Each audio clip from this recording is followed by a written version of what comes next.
sud de l'Europe, à l'ouest de la Méditerranée, un archipel apparaît au large de l'Espagne continentale, les îles Baléares. Minorque, Majorque, Ibiza et Formentera forment un groupe de 4 îles complétées d'une série d'îlots inhabités. Majorque couvre à elle seule 75% des territoires de l'archipel. Toutes ces îles sont en fait les sommets d'un massif sous-marin calcaire qui émerge de la mer.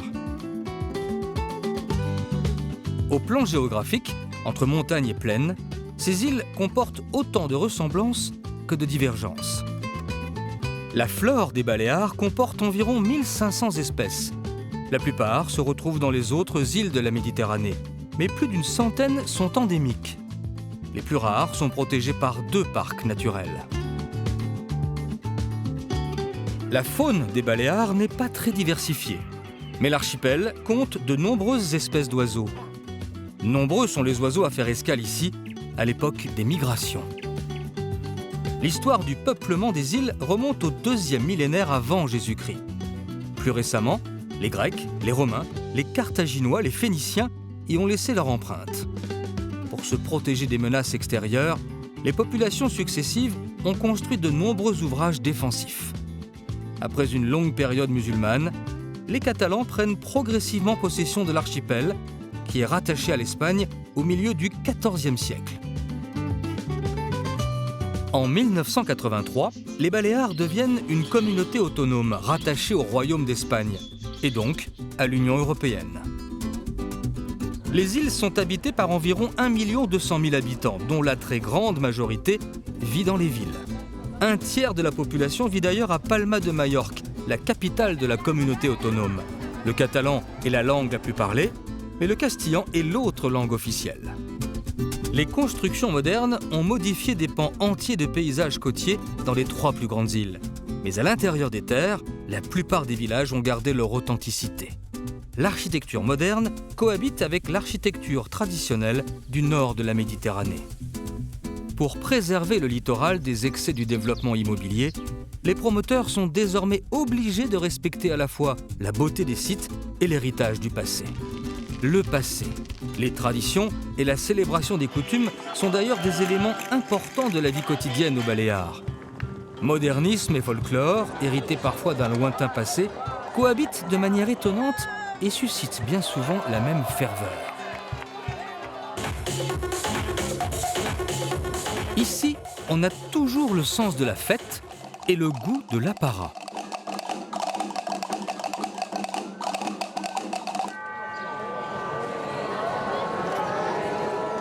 Les cérémonies religieuses sont aussi le plus souvent l'occasion de faire la fête. Officiellement, 95% de la population est catholique, ce qui explique le nombre d'édifices religieux et l'intensité de certaines célébrations.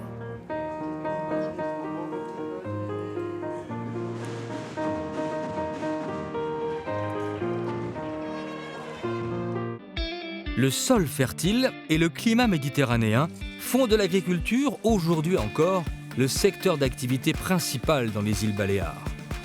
On y applique le concept d'agriculture intégrée, c'est-à-dire à mi-chemin entre l'agriculture bio, dont l'importance ne cesse de croître, et l'agriculture industrielle classique. Grâce aux incitations de la Commission européenne, l'élevage s'est modernisé. La production de viande bovine et de produits laitiers, notamment, après une période où la productivité était le maître mot, répond maintenant à un autre critère, l'intégration dans l'environnement. Les marchés traditionnels reflètent bien la vitalité du secteur agricole, qui bénéficie aussi de l'expansion de la viticulture. La qualité des vins produits aux Baléares leur a conféré une renommée internationale. Les moulins à vent qui servaient au pompage de l'eau ont contribué au développement de l'agriculture. Aujourd'hui, des sources d'énergie modernes favorisent un développement économique qui passe forcément par la mer. L'activité portuaire est essentielle sur les îles, car la plupart des échanges entre les îles et avec le continent passent par la voie maritime.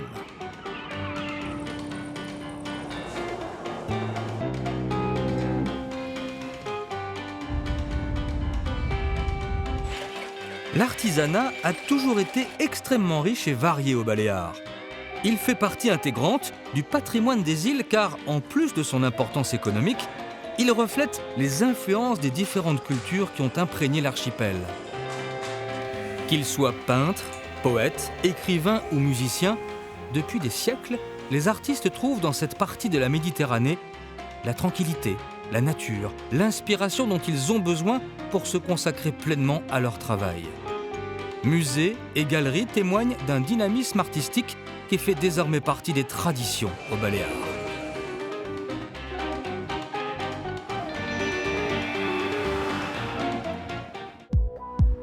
Sur les îles, le nombre de voitures par habitant est plus élevé qu'en Espagne continentale. Un réseau de routes modernes représente la principale infrastructure de transport, aussi bien pour les personnes que pour les marchandises. La qualité des équipements de télécommunication est de très haut niveau sur les îles principales. Sans cela, le développement des liaisons aériennes inter-îles et surtout avec le continent n'aurait pas été possible. L'aéroport de Palma, à Majorque, est l'un des 3 plus fréquentés d'Espagne. Et ceux d'Ibiza et de Minorque reçoivent des milliers de touristes chaque jour.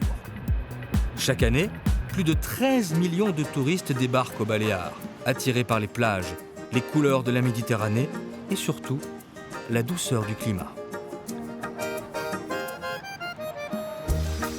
Le tourisme ici peut être populaire ou haut de gamme. En tout cas, il représente près de 50% du PIB des Baléares. Et les visiteurs trouvent sur les îles la palette complète des activités de loisirs et de découvertes. Au nord de l'archipel des Baléares, Minorque tient son nom tout simplement du fait qu'elle est plus petite que sa voisine, Majorque. Elle est la 2e île de l'archipel par sa superficie et elle aligne 285 km de côte. Port Mahon, ou Mahou en catalan, est la petite capitale de Minorque. Elle est installée au fond d'une rade qui est un des ports naturels les plus vastes du monde. Elle occupe une position stratégique exceptionnelle dans l'ouest de la Méditerranée. C'est la raison pour laquelle la ville a longtemps été la cible des pirates et des puissances cherchant à contrôler la région. Aujourd'hui, les visiteurs ont des intentions bien plus pacifiques, mais la ville garde de nombreuses traces de son histoire mouvementée.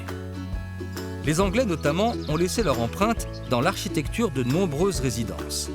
Ils ont aussi reconstruit au cœur de la ville un vaste édifice érigé initialement au VIe siècle, l'église Santa Maria.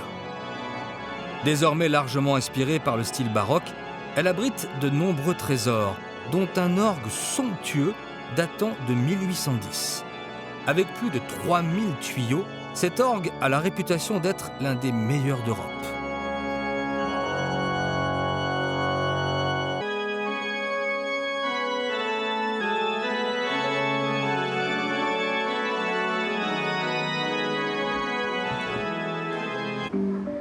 C'est pendant la présence anglaise, qui dura un siècle, que la population de la ville s'est développée. Et ce sont aussi les Anglais qui, en plus de l'industrie navale, ont aiguisé le sens du commerce des habitants. L'imagination aidant, l'artisanat est devenu une activité commerciale importante.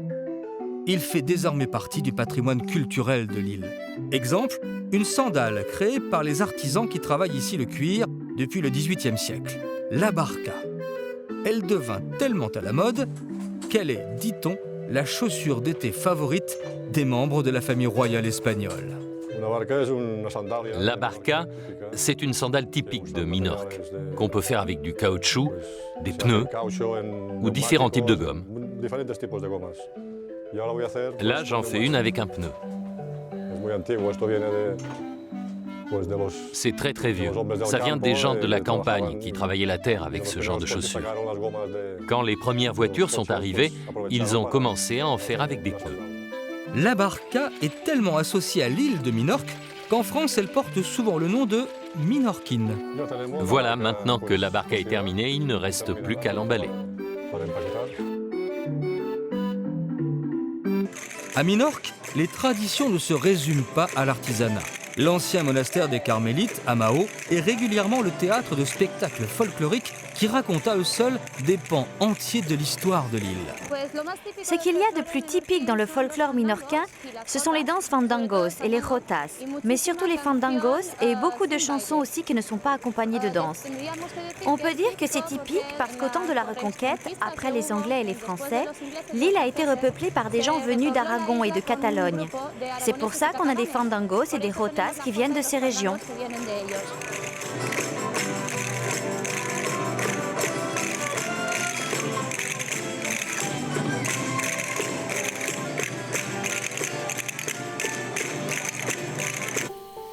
Dans le sud de l'île, les côtes calcaires ont été façonnées par l'érosion marine. La nature y a dessiné d'innombrables calanques, au fond desquelles des plages de sable font le bonheur des vacanciers. Certaines ne sont accessibles que par la mer. Il y a presque autant de plages à Minorque qu'à Majorque et Ibiza réunies. Pour creuser une calanque dans la roche, la mer s'engouffre dans une faille géologique qu'elle élargit petit à petit. Parfois, la pluie et la main de l'homme ont complété le travail de la mer en creusant des grottes. Certaines ont servi d'habitat, d'autres de nécropole, notamment à Cales Coves, où l'on en trouve une centaine, creusées au 9e et 8e siècle avant Jésus-Christ. Certaines étaient encore utilisées à l'époque des Romains. Toujours au sud de l'île, le village de Bini Baker Bay est un dédale d'étroites ruelles bordées de maisons blanchies à la chaux.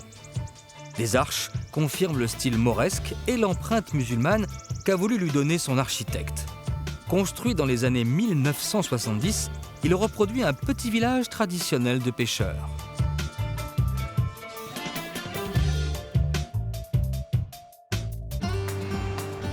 Certains villages respectent moins les traditions, mais servent de base aux visiteurs pour découvrir les criques et les falaises qui bordent le littoral. Jadis, les premiers Phéniciens qui croisèrent le long de la côte étaient intrigués par des feux allumés au sommet des falaises.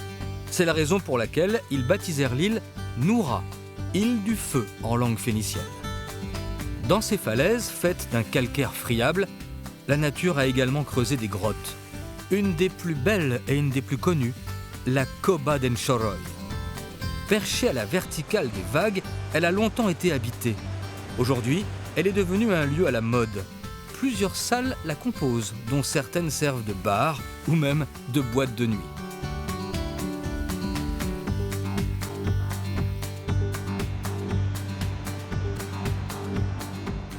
Non loin de la muraille dressée par les falaises, la plage de Sandbou est la plus longue de Minorque, avec 4 km de sable doré. Ici, la facette la plus contemporaine de Minorque télescope le passé lointain de l'île. Les restes d'une basilique chrétienne du 5e siècle bordent pratiquement la plage. Mais à Minorque, les vestiges archéologiques peuvent être bien plus anciens et de formes diverses. La culture talaïotique remonte au 2e millénaire avant Jésus-Christ. Le site de Torre d'Engaumes multiplie les amoncellements de pierres et dresse des constructions en forme de cônes tronqués, les talaiotes. Sur un autre site, on découvre les taulas, des monuments en forme de T, parfois complétés, comme ici, d'un appui incliné. La navetta est une autre forme de monument en pierre qui évoque la forme d'un bateau renversé. Minorque abrite la plus forte concentration de monuments préhistoriques au monde. Tous ont été taillés dans la pierre, qui était disponible ici en grande quantité. Les anciennes carrières, aujourd'hui fermées, montrent que l'histoire de l'île se trouve en partie gravée dans la pierre. La pierre, on l'utilise principalement pour la construction. On utilise la pierre depuis le début de l'arrivée des hommes sur l'île de Minorque. Toutes les constructions talaïotiques ont été faites avec cette pierre.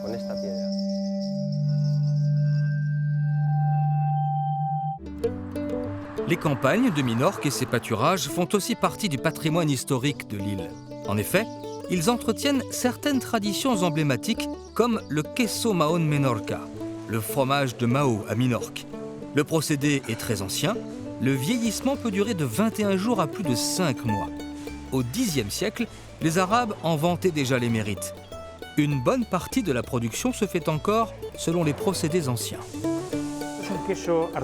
C'est du fromage artisanal, fait à base de lait cru. On utilise seulement du lait de vache. C'est typique de Minorque. Le trait le plus caractéristique de ce fromage, c'est son élaboration qui se fait avec un morceau de tissu qui lui donne ses rides et sa forme. C'est un fromage avec une saveur bien particulière en raison du climat humide de l'île et la proximité de la mer du fait que l'île est petite.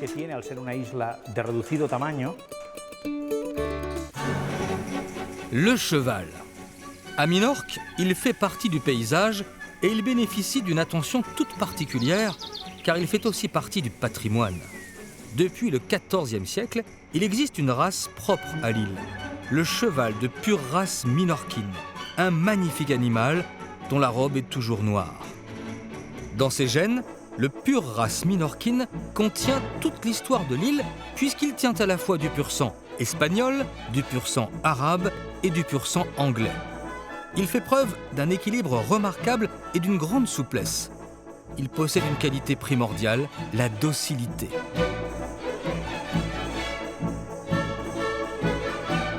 Il est unique au monde pour la facilité avec laquelle il se dresse sur ses membres postérieurs. Il peut même se déplacer dans cette position.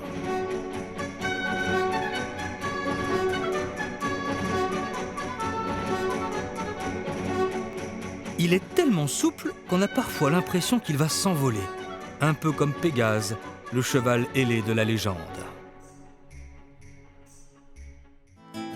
Ce cheval emblématique a sa statue à l'entrée de Ciutadella, la deuxième ville de l'île, qui a la réputation d'être la plus belle.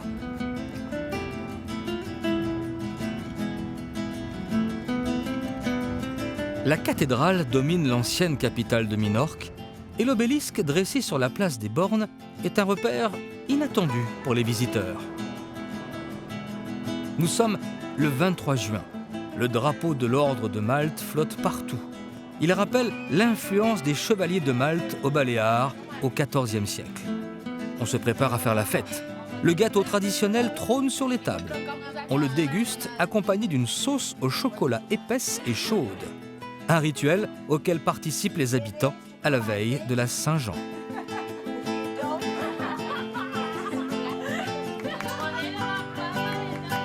Partout dans la rue se déroule le même rituel, en musique.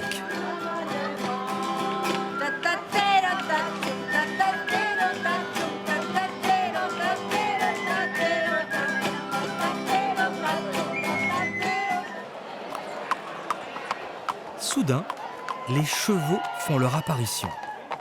Ils sillonnent longuement les ruelles de la ville pour rappeler à la population qu'un spectacle exceptionnel va bientôt avoir lieu. Puis ils se dirigent vers la place de la cathédrale, où une foule importante déjà les attend.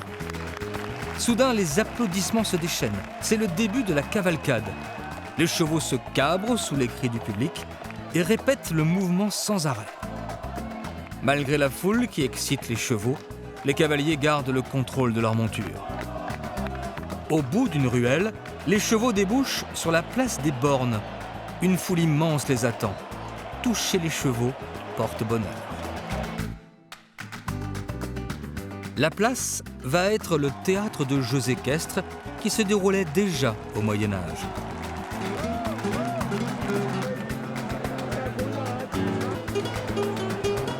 Les cavaliers sont prêts. Les chevaux sont ornés de leurs plus beaux atours.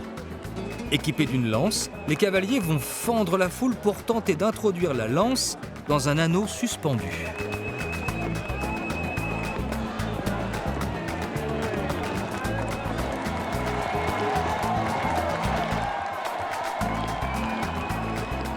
Déception lorsque l'anneau est manqué.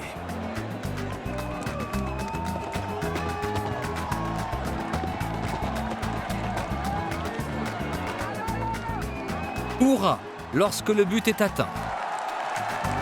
La fête se poursuivra tard dans la nuit à la lueur des feux de la Saint-Jean. Cela même peut-être qu'apercevaient jadis les marins phéniciens. Au centre de l'archipel, Majorque est la plus grande des îles Baléares. Bordée par 2 chaînes de montagnes, dont plusieurs sommets dépassent les 1000 mètres d'altitude, mais aussi de plages magnifiques, elle est une des principales destinations du tourisme européen. Palma est la capitale de l'île, mais aussi de l'ensemble de la communauté autonome des Baléares. La ville, qui compte aujourd'hui près de 900 000 habitants, a été fondée par les Romains au 1er siècle avant Jésus-Christ. Elle fut musulmane pendant 5 siècles avant d'être conquise par les Catalans. Longtemps, elle connaîtra un rayonnement exceptionnel à travers toute la Méditerranée grâce à son port, un des plus grands de la région. Le port de Palma est une escale incontournable pour les paquebots et les yachts qui sillonnent la Grande Bleue. L'architecture reflète les influences successives qui se succédèrent ici.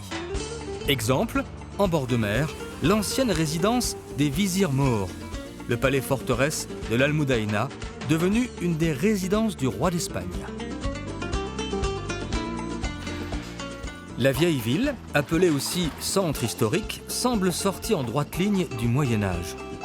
Les ruelles et les maisons occupent le moins d'espace possible, car l'espace manquait en raison d'un mur d'enceinte qui entoura la ville jusqu'au XIXe siècle.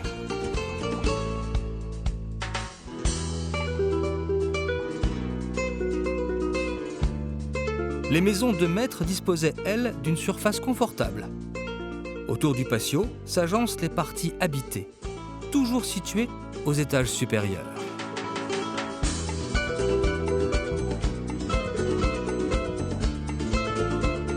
Chef-d'œuvre de symétrie, la Plaça Mayor est un joyau du baroque. Au cours des 2 derniers siècles, les architectes laissèrent leur créativité s'exprimer pour satisfaire les goûts d'une riche clientèle. Toutes les grandes tendances se retrouvent ici, comme l'Art nouveau, qui émergea entre la fin du XIXe siècle et le début du XXe.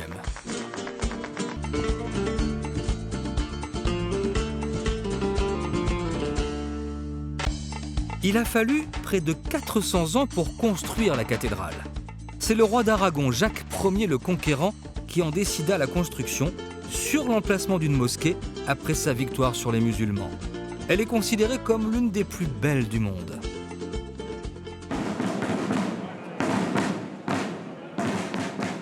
Chaque année, on sort la Ledania, une croix de cire que les habitants promènent dans la ville pour obtenir de bonnes récoltes. C'est la fête Dieu. À cette occasion, les cavalettes, les petits chevaux, sont de sortie. Les chevaux de carton animent de nombreuses fêtes à Majorque, une tradition qui remonte au Moyen-Âge.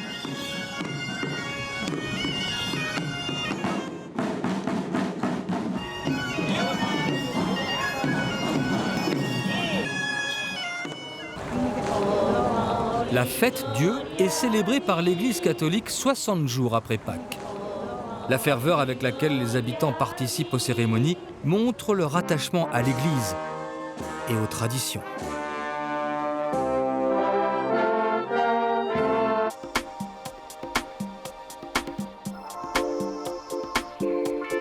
Les fêtes religieuses, et notamment la fête de Pâques, ont une grande importance dans la vie quotidienne aux Baléares. Du mercredi saint au dimanche de Pâques, la vie s'arrête, sauf en fin de journée, moment où les processions se mettent en mouvement.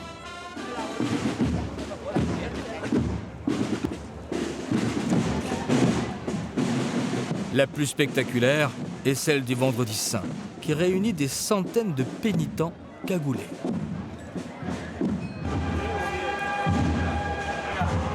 Les origines de la procession remontent à l'époque où la plus grande partie de la population ne savait pas lire.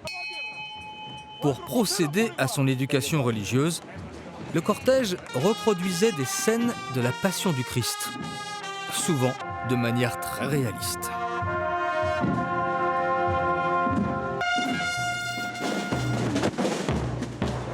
Des cavaliers ouvrent le cortège aux pénitents qui marchent pour obtenir le pardon de leurs fautes tout en conservant l'anonymat.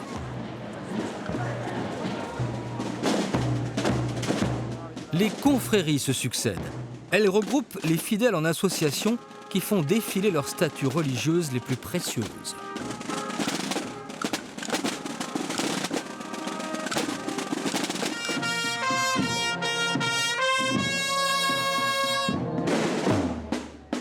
Certains pénitents tirent des chaînes pour s'imposer une sanction plus pénible. C'est la survivance des châtiments corporels que s'infligeaient jadis les pénitents en mémoire des souffrances endurées par le Christ.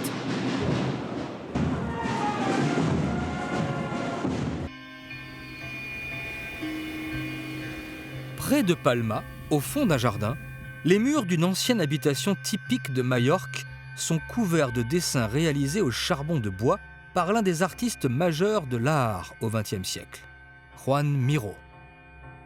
Une fondation y présente les ateliers que Miró utilisait lorsqu'il passait ses vacances à Majorque. À la fois peintre, sculpteur, graveur et céramiste, Miró s'installera définitivement sur l'île à 63 ans. Les sculptures de Miró s'intègrent à un ensemble où l'architecture sert d'écrin. Ici, les œuvres d'art et les bâtiments ne font qu'un. Pour la directrice de la fondation, l'environnement de l'île explique tout. Traditionnellement, en ce qui concerne l'art, et notamment l'art contemporain, le niveau est très élevé à Majorque. Il y a beaucoup de galeries et d'œuvres d'art. Palma est la ville d'Espagne dans laquelle se trouve le plus grand nombre de galeries d'art. On dit qu'à Majorque, il y a une passion pour la poésie et la peinture. La nature, la lumière, la tranquillité avaient fixé Miró à Majorque. Il s'éteignit ici à l'âge de 90 ans.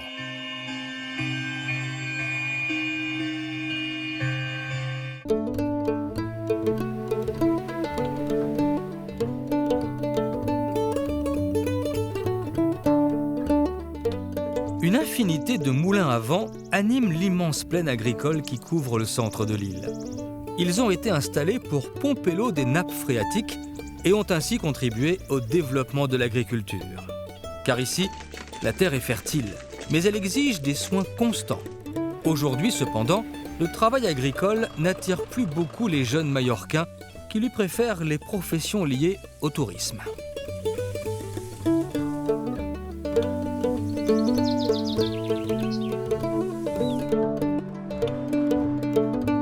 Dans les campagnes, les paysans continuent de vendre leurs produits directement aux consommateurs grâce aux nombreux marchés.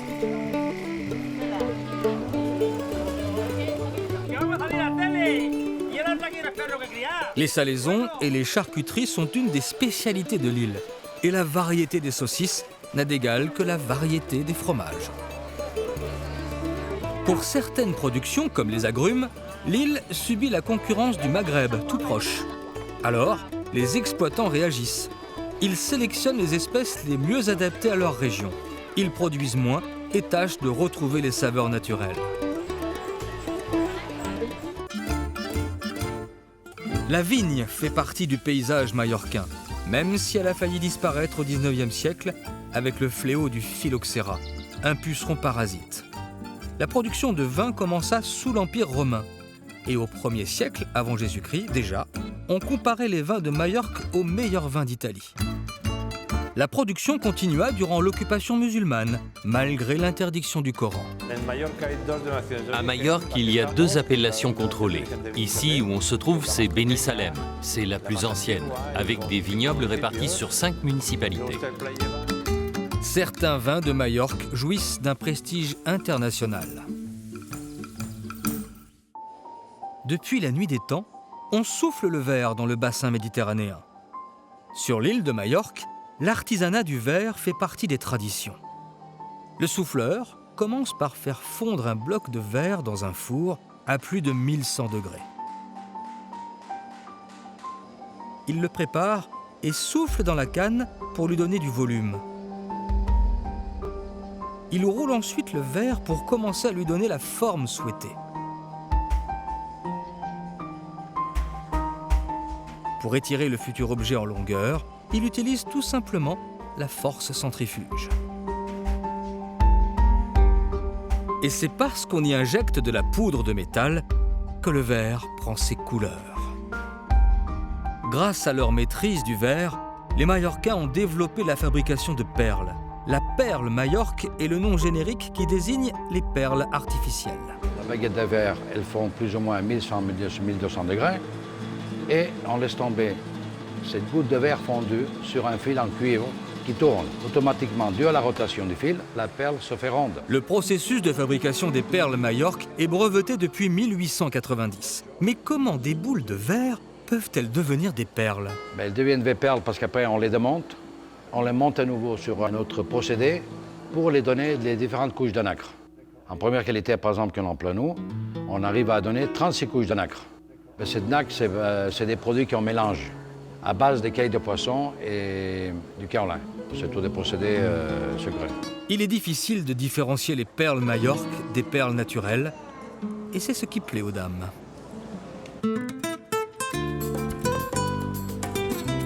Sur la côte nord-ouest de l'île, protégée par les montagnes, Sóller est d'abord un port où de nombreux plaisanciers viennent jeter l'ancre. C'est aussi une station balnéaire accueillante, reliée à Palma depuis 1913 par un vieux tramway électrique.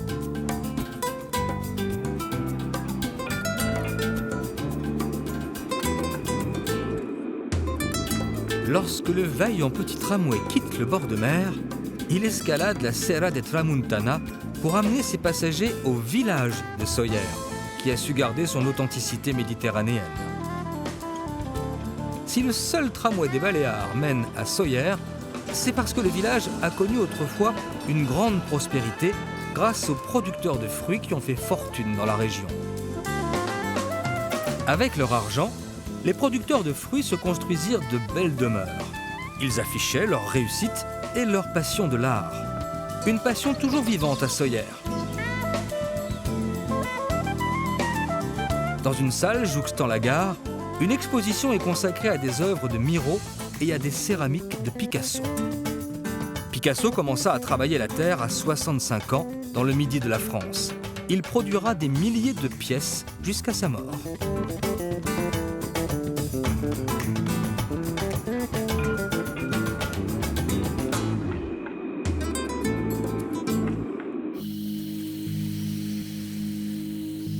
La Serra de Tramuntana est le massif montagneux le plus élevé de Majorque, avec un point culminant à plus de 1400 mètres, le sommet le plus élevé des Baléares.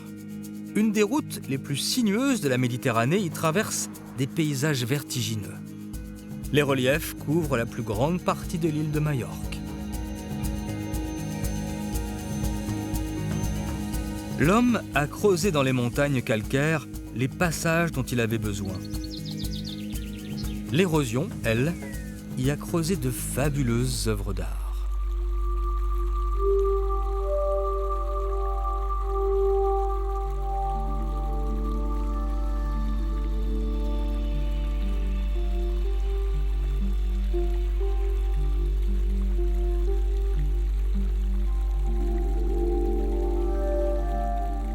Les stalactites et les stalagmites des grottes du Dragon se reflètent dans les eaux d'un des plus grands lacs souterrains du monde. Le lac Martel, du nom d'un fameux spéléologue français qui explora les lieux au XIXe siècle.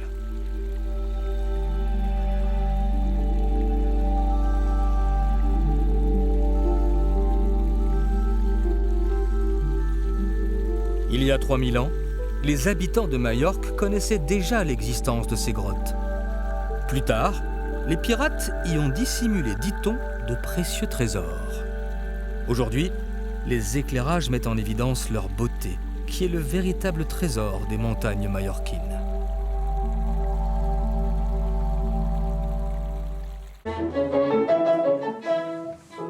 La beauté des montagnes, les beautés de l'île ont toujours inspiré les artistes.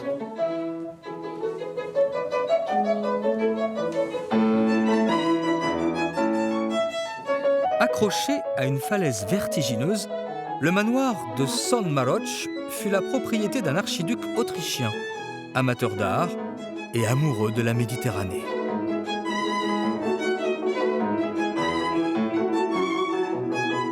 Un temple grec de marbre blanc fait face à la mer.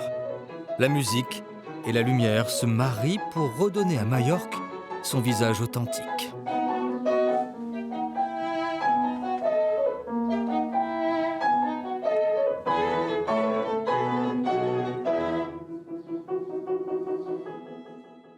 Au sud-ouest de Majorque, Ibiza est la troisième île des Baléares par sa superficie. Un chenal parsemé d'îlots minuscules la sépare de sa petite sœur Formentera, une île plate avec laquelle elle forme l'archipel des Pitiuses.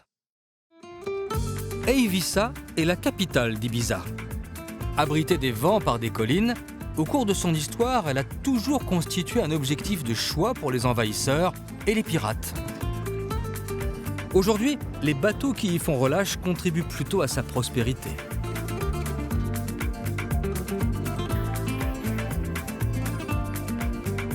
Au XVIe siècle, l'empereur Charles Quint décida de fortifier la ville. Il fit construire une impressionnante muraille, remarquablement conservée, qui a même été classée au patrimoine de l'humanité par l'UNESCO.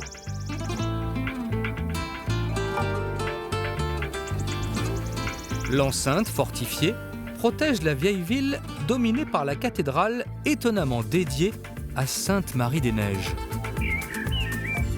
Lorsqu'on franchit les remparts, on a l'impression d'entamer une promenade à travers toute l'histoire de l'île. Le musée archéologique plonge le visiteur au cœur des différentes périodes qui marquèrent les îles Pitiusses. Carthaginoise, grecque ou romaine. Mais la vieille ville n'est pas qu'un musée. Elle vit, elle est le cœur d'Ibiza.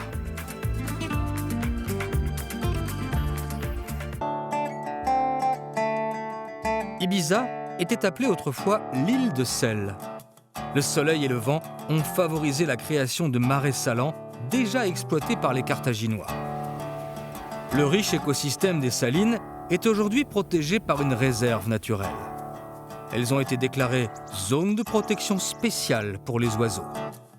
Ces salines furent parmi les plus importantes de Méditerranée, car depuis l'Antiquité, le sel d'Ibiza est réputé pour sa pureté. Le centre d'Ibiza n'a pas grand-chose à voir avec les clichés de l'île véhiculés par le milieu du tourisme. Ici, le mode de vie est resté quasiment inchangé depuis des générations. La terre produit ce dont on a besoin et le reste est superflu. Le monde traditionnel et le monde moderne importé par les visiteurs ne se rencontrent pas, même si l'un parfois peut déteindre sur l'autre. Au cœur de la Serra de San Josep, on atteint Satalaya, le point culminant d'Ibiza à 475 mètres d'altitude. Par temps clair, on peut apercevoir la côte espagnole à 80 km de là. Pour soutenir les terres cultivables, des murets en pierre ont été édifiés. Les pierres ont également servi à la construction de tours où les habitants se réfugiaient lors des attaques de pirates.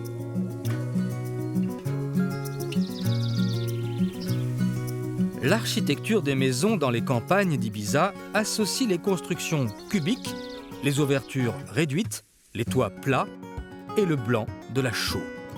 Nous sommes en terre chrétienne et la plus petite localité possède sa chapelle.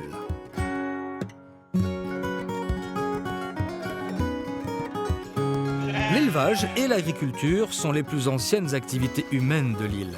Les Romains déjà tiraient parti d'une terre argileuse et sèche, mais fertile, formée d'alluvions et de sédiments marins.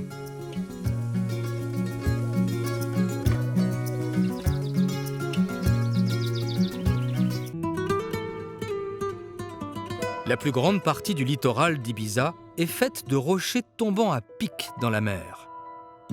La côte sud de l'île est particulièrement déchiquetée. La roche calcaire est travaillée en permanence par l'eau salée qui la façonne à son gré.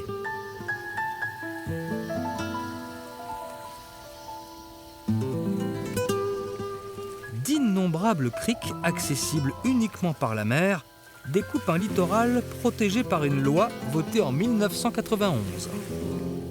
Près de la plage de San Miguel, la falaise est creusée de profondes excavations. La Cova de San Marsa remonte à environ 100 000 ans. Ces grottes représentent une des plus belles découvertes géologiques de l'île. Aidée par un metteur en scène de talent, la nature joue ici avec les formes, l'eau et les couleurs.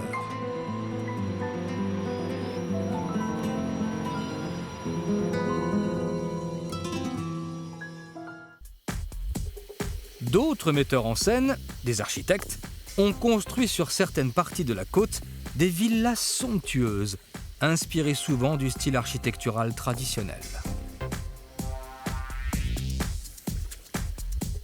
La construction de cette église remonte au XIVe siècle. Ce genre de décor classique sert souvent de cadre aux fêtes patronales qui font partie du folklore de l'île. Aujourd'hui, c'est l'heure du bal, le bal pagès, le bal paysan.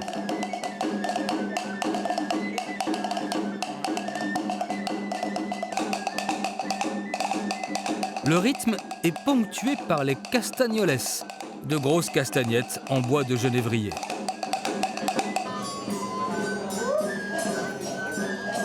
Du côté des costumes, les multiples couches de jupons n'empêchent pas la légèreté des pas.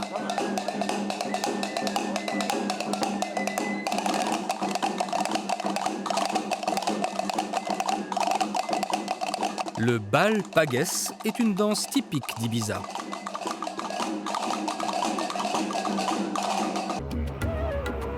Dans les années 1960, commença pour Ibiza la période hippie. Des jeunes, venus de toute l'Europe et même des États-Unis, arrivaient dans l'île où régnait la libre pensée et une grande liberté artistique. L'essor du tourisme aidant, Ibiza devint un peu le pendant européen de San Francisco. Certains hippies sont restés, ils ont fait des émules, et le mouvement hippie fait maintenant partie des traditions d'Ibiza.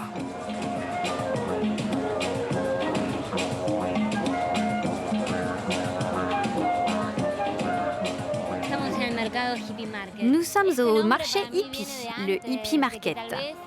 Ce nom vient d'avant, à l'époque où les hippies avaient monté un petit marché. Puis les gens ont commencé à voyager, ils ont ramené de plus en plus de choses. L'artisanat, ça évolue avec le temps, mais en réalité, je pense que ce marché est devenu très commercial. Les hippies eux-mêmes n'auraient pas imaginé un tel succès.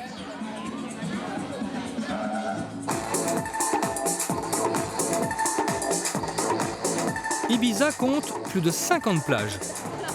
C'est en bordure des plus grandes que se sont développées les plus importantes infrastructures touristiques classiques. Mais sur quelques-unes d'entre elles, une autre tradition récente de l'île est venue compléter les activités de plage habituelles, la fête permanente.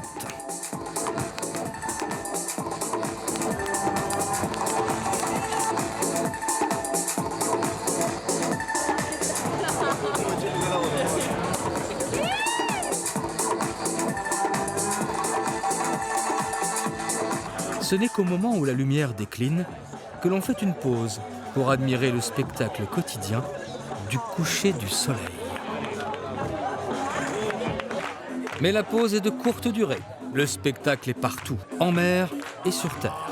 Les applaudissements saluent à la fois les couleurs du ciel et les prouesses des artistes. Le coucher du soleil à Ibiza est devenu une attraction mythique.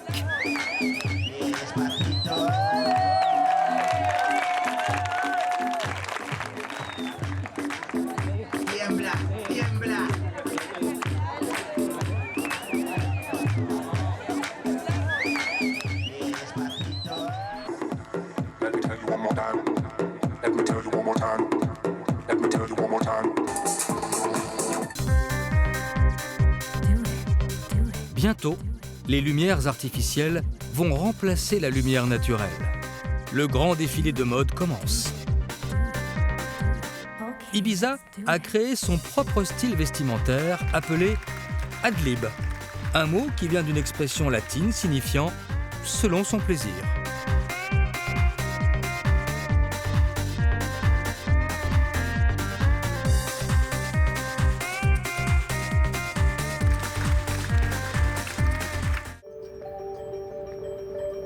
Au départ d'Eivissa, le bateau est le seul moyen de transport possible pour atteindre Formentera, une île parfaitement plate, la plus petite des îles Baléares habitées.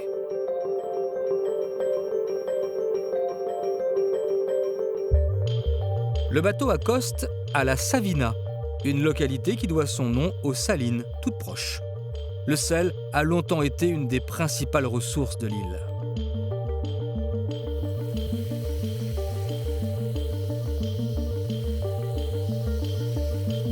À Formentera, tout est horizontal, à l'exception des 3 phares qui dominent les falaises vertigineuses taillées dans la roche calcaire.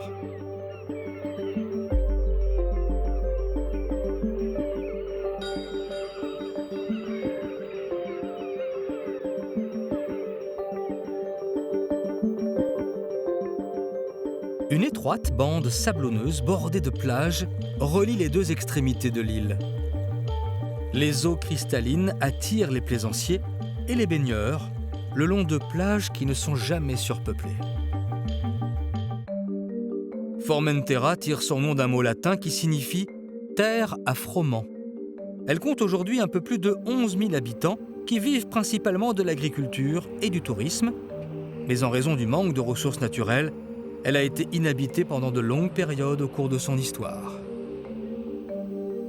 Dans le village d'El Pilar de la Mola, une communauté hippie rappelle qu'en raison de l'afflux des touristes à Ibiza, un grand nombre d'adeptes du Flower Power ont poursuivi jusqu'ici la recherche de leur Éden.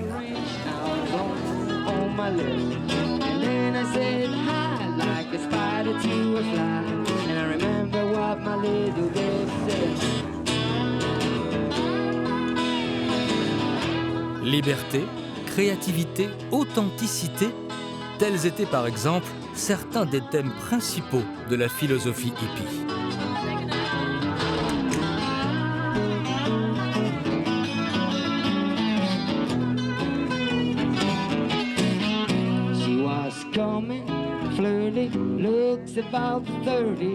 Un autre thème était la communion avec la nature. Et c'est pourquoi Formentera, avec sa beauté sans artifice, a fasciné une génération de jeunes idéalistes.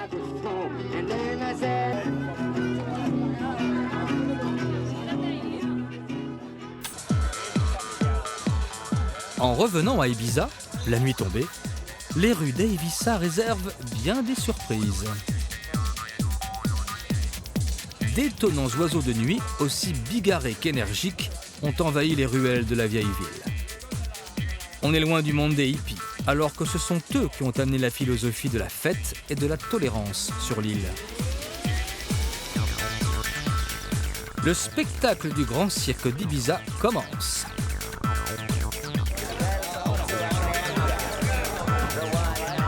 La nuit est à peine entamée et il est temps déjà de se rendre dans un des clubs ou discothèques qui comptent parmi les plus grands du monde. Si Ibiza a été surnommée « reine de la vie nocturne », c'est surtout grâce à ses boîtes de nuit, ses DJ à la réputation de star et sa manière de faire rimer ouverture d'esprit, réjouissance, spectacle et délire.